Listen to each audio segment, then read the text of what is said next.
Split the uprights. Gamit lamang ang isang daliri sa pagpitik, kailangang mapashoot ng player ang isang folded paper triangle papunta sa punch bowl. Kapag nagawa mo ito in 60 seconds, ikaw na ang pinakabagong Minute to Win It Milyonaryo. Okay, ang magiging ultimate challenge natin ay split the uprights sa mangyayari. Kailangan maglagay ng isang folded paper sa tatlong bowl na nag-aantay sa dulo ng stage. Gamit lamang ang pagpitik. Pag nagawa ang tatlong yan, 1 million pesos! Alam mo na ang kailangan gawin? You have a minute. Let's win it!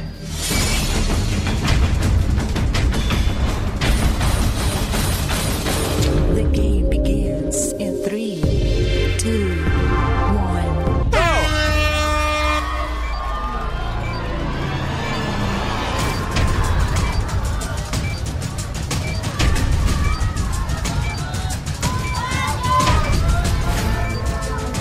Tatlo ang kailangan magawa for 1 million pesos.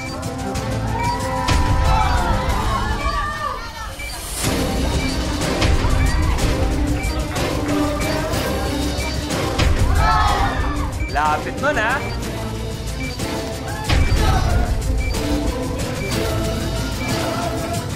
"25 seconds.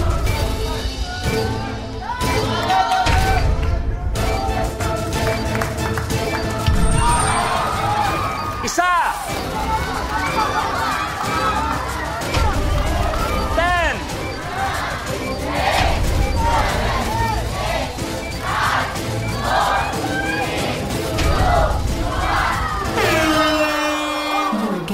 's over. Tapos ang laban, pero ako nagulat na may isa kasi napakahirap ng challenge na to. Kaya naman, Aljur, walang 1 million. Pero marami salamat sa paglalaro. May total pa rin ng 125,000 pesos.